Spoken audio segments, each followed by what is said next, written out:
And you know I got some Madison cred, right? Oh, thank you all. It really is great to be back. Thank you all for being here. Thank you, everybody. Thank you. Thank you. And can we please thank Bill for fighting every day for the working people of America. And to everyone at Teamsters Joint Council 39, I am so honored and grateful for your endorsement. I will work so closely with you, as we always have, and we will win. And we will win. And we will win.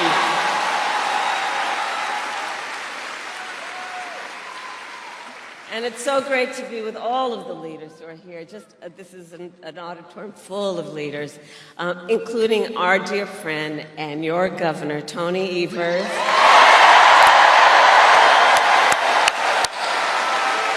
Senator Tammy Baldwin, who you will re-elect to the United States Senate. Representative Pocan. Mayor Rhodes Conway. And I have to give a special thanks to the mayor, because the last time I was in Madison, we went to the house where I lived when I was 5 years old, here in Madison. So many of you know, my sister Maya's here, so our parents taught at the University of Wisconsin-Madison, and so we lived here for a period of time. So every time I land, the governor says, "Welcome home." So thank you all, to all the leaders who are here, elected leaders and community leaders and just neighborhood leaders, family leaders, all that you are. Thank you. So here we are. All right, we got work to do. 46 days until the election. 46 days until the election. And what we know, this is going to be a tight race until the very end. So let's not pay too much attention to the polls, because let's be clear, we are the underdog in this race, and we have some hard work ahead of us. But here's the thing, we like hard work. We like hard work. Hard work is good work. Hard work is joyful work.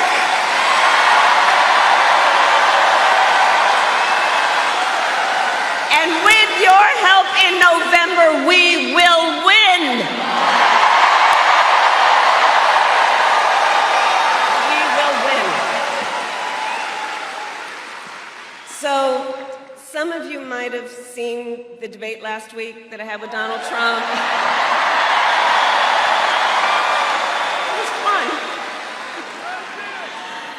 And I talked about issues that matter to families across America, like bringing down the cost of living, investing in America's small businesses, protecting reproductive freedom,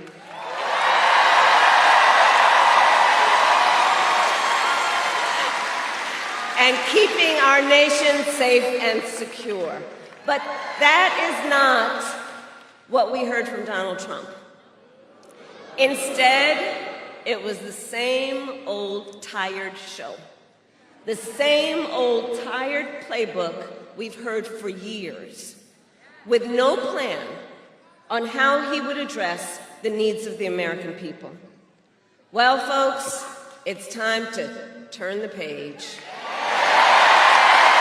Time to turn the page.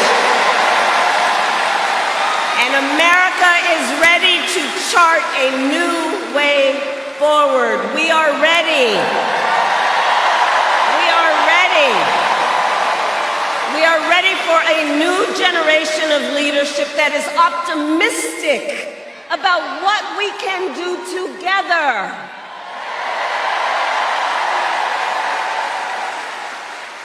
Because we're tired of all that division and hate they're pushing.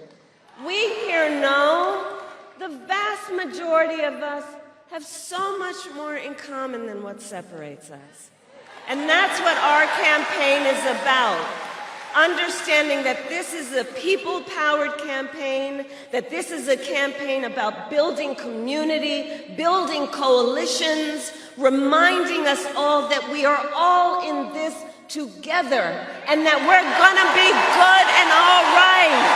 We're in this together.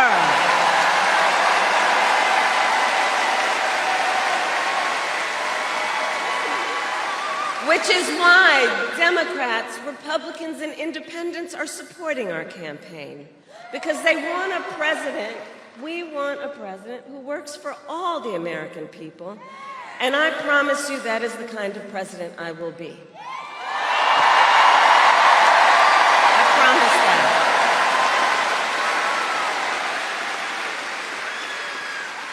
Now, many of you know my background. My entire career, I have fought for the people. As a young courtroom prosecutor in Oakland, I stood up for women and children against predators who abuse them.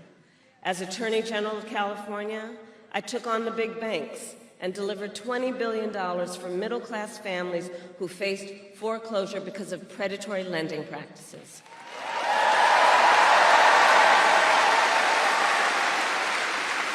I stood up for veterans and students who are being scammed by the big for-profit colleges, and for workers who are being cheated out of the wages they were due, and for seniors facing elder abuse.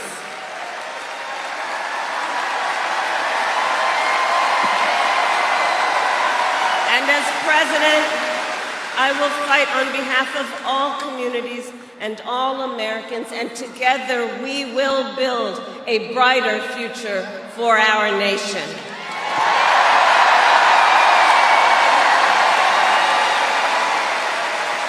Together, we will build a future where we build what I call an opportunity economy, so every American has the opportunity to own a home, to build wealth, to start a small business.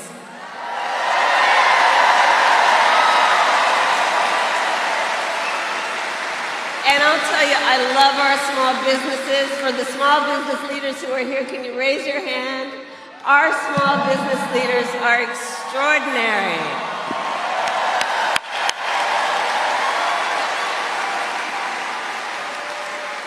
So, you know, growing up, before our mother could afford to buy a house, we lived in an apartment above a child care center. It was owned by a woman by the name of Mrs. Shelton, and she helped raise my sister Maya and me, because my mother worked long days and sometimes on weekends. We called Miss Shelton our second mother, and she was a small business owner. So from childhood, I have known the character and work ethic of our small business owners. And I know small business owners are the backbone of America's economy.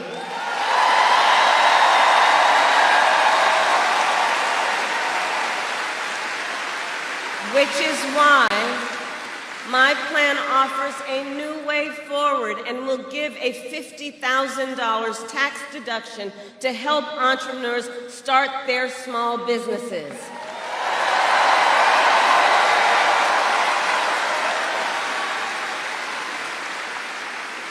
I also know we need to build more housing in America. You know, my mother saved up for years, and when I was a teenager, she was finally able to buy her first home. I know what that dream is like. I know what it is like for people to work hard and to save up and have a dream that is about the dignity of their work and an investment in their future, the future of their family, an investment in the pride they so rightly deserve because of their hard work.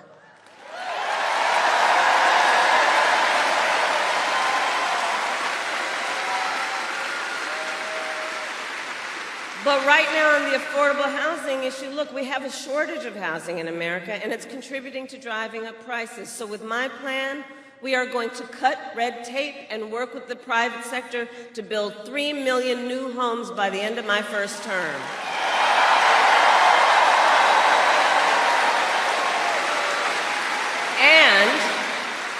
And provide first-time home buyers with $25,000 in down payment assistance so they can just get their foot in the door.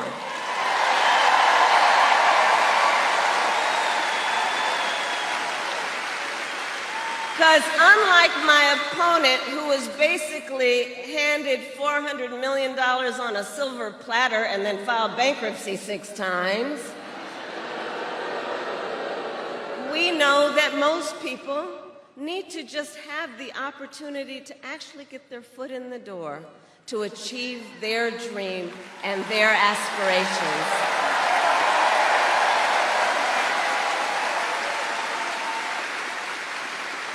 We also need to lower the cost of living, because while our economy is doing well by many measures, prices for everyday necessities like groceries are still too high. You know it and I know it. So I have a plan to lower costs on everything ranging from healthcare to groceries, including taking on corporate price gouging,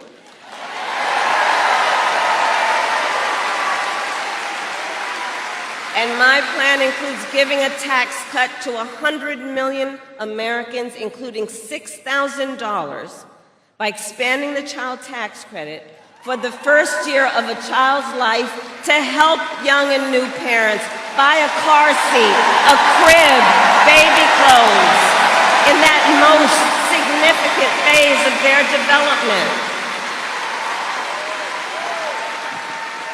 And all of this is to say, I will always put the middle class and working families first. I come from the middle class, and I have never forgotten where I come from. And I never will. And I never will. Now, Donald Trump, well, he has a different plan. And in many ways, you've heard me say before, he is an unserious man. But the consequences of putting him back in the White House are extremely serious. Extremely serious. Just Google Project 2025. By the way, can you believe they put that thing in writing? I mean, they put it in writing, they had it bound, and they handed it out. And if you get your hands on it or just Google it, let me tell you, it's a detailed and dangerous blueprint for what he will do if he were elected president again. If Donald Trump, well, you know what? The courts will take care of that. Let's take care of him in November. We'll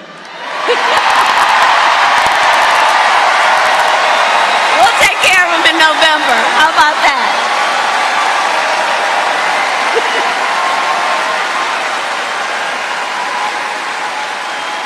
But if you look at what he's up to, Donald Trump will give billionaires and big corporations massive tax cuts. He intends to cut Social Security and Medicare. And he wants to impose what I call a Trump sales tax, because here's the thing. What he is proposing would be a 20% tax on everyday necessities, basic necessities, which economists estimate will cost most working families more than $4,000 a year extra. Think about that. And on top of all of that, he intends to end the Affordable Care Act. Remember, he tried 60 times when he was president. In fact, together with Tammy, I was a United States Senator. On the floor, I don't know where she is right now, but she'll remember, and we've talked about this. We were on the floor of the United States Senate in the middle of the night when one of those votes was up, when they were trying to get rid of the Affordable Care Act. And we were all standing around after we all voted to protect the Affordable Care Act. And we were all standing around. And then the big wooden doors to the Senate well opened, and in walked the late, great John McCain. Remember that? And he said, no, you don't. He said, no, you don't. Remember that?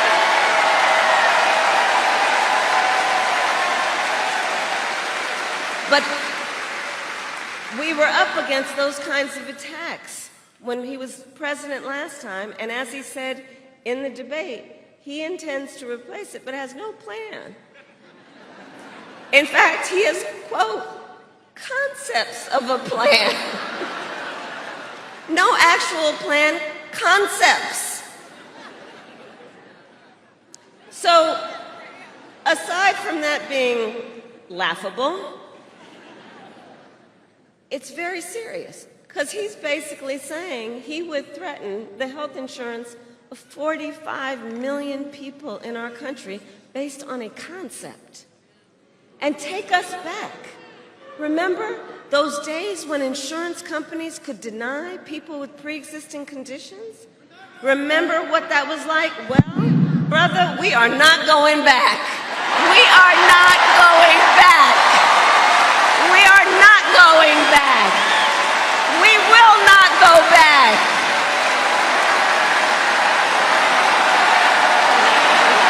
We're not going back. We're not going back. No, we are not. We will move forward. And just like Wisconsin's state motto tells us, forward is where we go. Forward is where we go. Because ours is a fight for the future. And ours is a fight for freedom.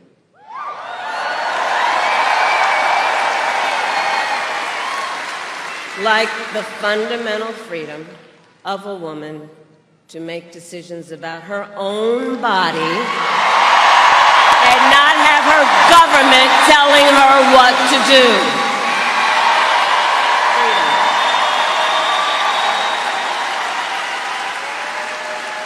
And we remember how we got here. Donald Trump handpicked 3 members of the United States Supreme Court with the intention that they would undo the protections of Roe v. Wade.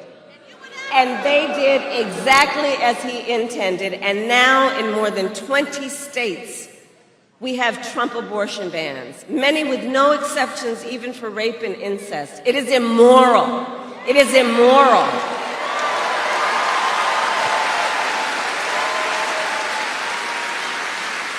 And let us agree, one does not have to abandon their faith or deeply held beliefs to agree the government should not be telling her what to do. Not the government. Not the government.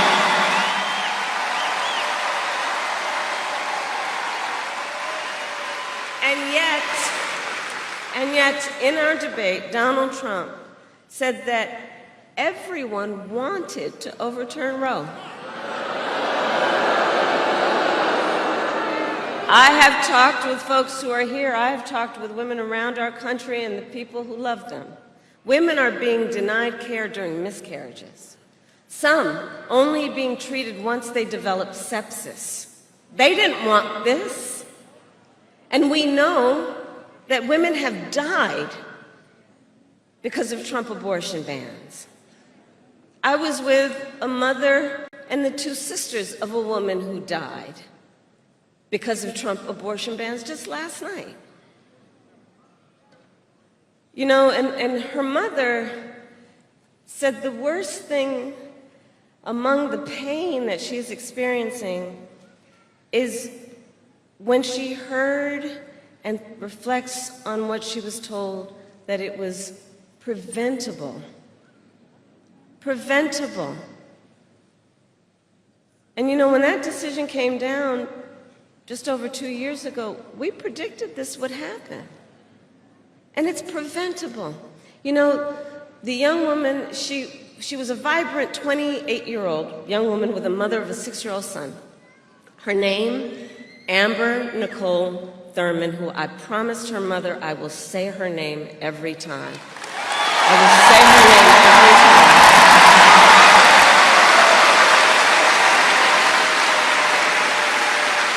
And so Amber was a medical assistant. She had just learned that she was accepted to nursing school. She had her whole future planned out. And her sisters and her mother were describing her to me, and they said, you know, she had such light, and she had ambition, and she had drive, and she was so proud that she had worked so hard, and she was finally gaining independence, that she found an apartment in a safe community. It had a little pool where her son could play, and she was so proud. She was so proud and so hopeful. And then she discovered she was pregnant, and she decided to have an abortion, but because of the Trump abortion ban in Georgia, she was forced to travel out of state to receive the health care that she needed. And when she returned to Georgia, she needed additional care, so she went to a hospital in Georgia. But under the Trump abortion ban, her doctors could have faced up to a decade in prison for providing Amber the care she needed.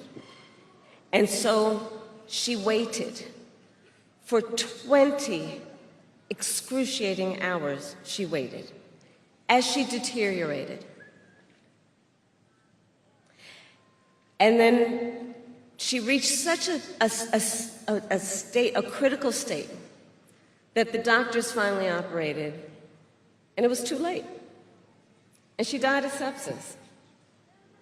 And recently, medical experts determined that Amber's death was preventable. Preventable. So understand what a law like this means, what these kinds of laws mean.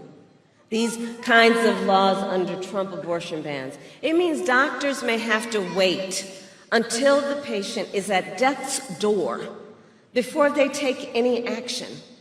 Nobody wants that. What is he talking about? Nobody wants that. Are we saying we're going to craft now public health policy so that doctors only kick in when you're about to die? This is one example of what is happening around our country right now. And this is a healthcare crisis, and Donald Trump is the architect.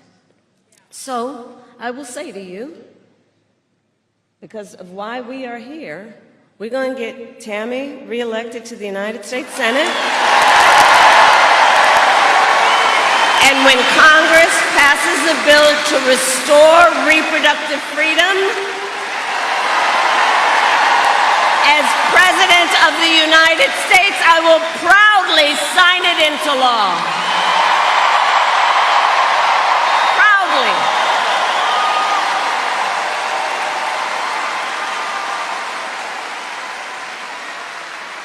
And across our nation, we are witnessing a full-on assault on other hard-fought, hard-won fundamental rights and freedoms, like the freedom to vote, the freedom to be safe from gun violence, the freedom to join a union,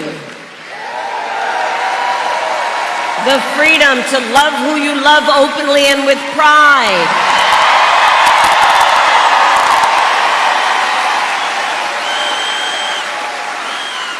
So we know what we are up against. We are clear-eyed about what we are up against. And we remember that generations of Americans before us led the fight for freedom, and now the baton is in our hands. Now it's in our hands. It's in our hands. And so much is on the line in this election, and this is not 2016 or 2020. The stakes are even higher. Because, remember, 2 months ago, the United States Supreme Court basically told the former president that he will effectively be immune no matter what he does in the White House. But think about that. Think about what that means. So before, at least, there was some threat of consequence. And now the court has made this decision. Think about that. Just imagine Donald Trump with no guardrails. He who has vowed to be a dictator on day one.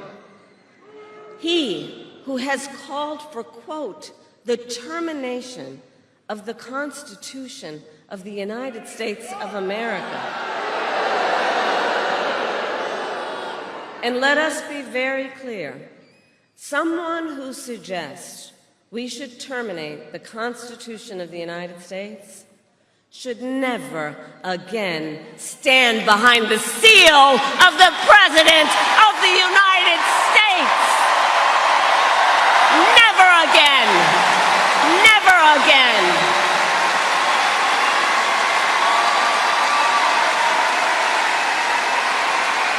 Never again.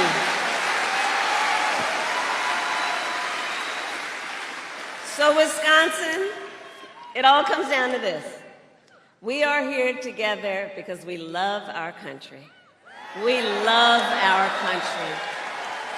And we understand the awesome responsibility that comes with the greatest privilege on earth, the privilege and pride of being an American. The privilege and pride of being an American. And I do believe that it is one of the highest forms of patriotism to fight for the ideals of our country and to fight to realize the promise of America.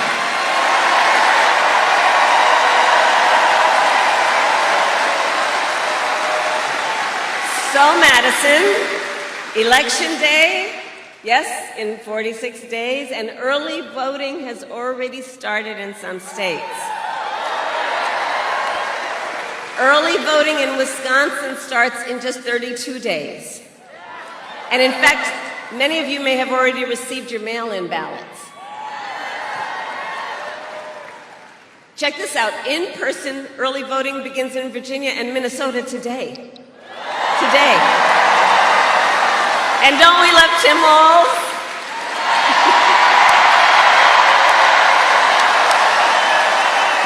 He's so good. He's so good. So all that to say, the election is basically here. It's basically here, and we have work to do.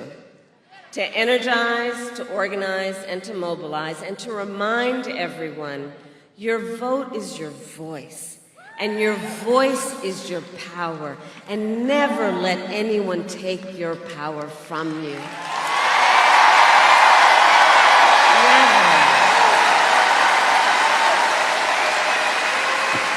So Madison, today I ask you, are you ready to make your voices heard? Do we believe in freedom?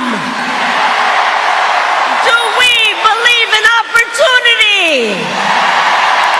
Do we believe in the promise of America? And are we ready to fight for it? And when we fight, we win! God bless you, and God bless the United States of America.